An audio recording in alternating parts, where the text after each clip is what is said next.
Bonjour et bienvenue sur le podcast Bouli Miracle. Je suis Kitri et je t'aide à te rappeler que la relation que tu entretiens avec l'alimentation est le reflet de la relation que tu entretiens avec toi-même, avec les autres et avec le monde. Je souhaite que mon mental s'éteigne. Que faire? Je n'en peux plus de toutes ces pensées et ces ruminations à l'intérieur de ma tête. En réalité, on ne peut pas éteindre son mental, ou peut-être de grands sages ou de grands yogis le peuvent, mais le commun des mortels, en mon sens, continuera à vivre avec des pensées. Maintenant, ce qui est inconfortable, c'est rarement la pensée elle-même. C'est-à-dire que si vous marchez dans la rue et que quelqu'un se met à parler, tant que ce que raconte cette personne ne va pas résonner avec ce qui est douloureux pour vous, ça ne va pas être inconfortable de l'entendre. Ça ne va pas être inconfortable d'écouter ce qu'il a à dire.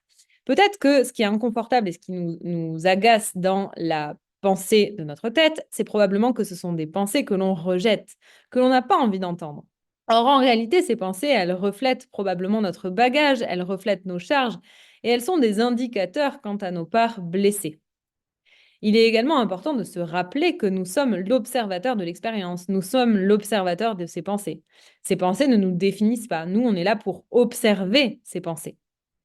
Et lorsque l'on reprend sa place d'observateur, on peut observer le film, on peut observer les pensées sans chercher à les modifier, simplement prendre note de leur existence et les laisser à leur place de pensée pour suivre leur route.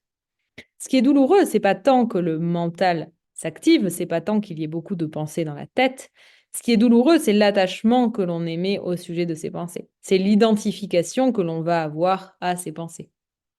Tout comme pour toutes les expériences finalement. Les expériences mentales sont exactement la même chose que les expériences extérieures. Si quelque chose nous active, nous touche dans ce qu'on se raconte dans sa tête, ça n'a rien à voir avec ce qu'on se raconte dans sa tête, ça a à voir avec l'importance qu'on accorde à cette pensée, à la résonance qu'il va y avoir entre la pensée et notre souffrance et nos blessures. Donc peut-être que je peux me rappeler que je suis l'observateur des pensées et que je peux être là avec les pensées sans chercher à les modifier. Et que je reste l'observateur qui est garant de choisir la direction que je prends au-delà des pensées, au-delà des parts de moi qui réagissent.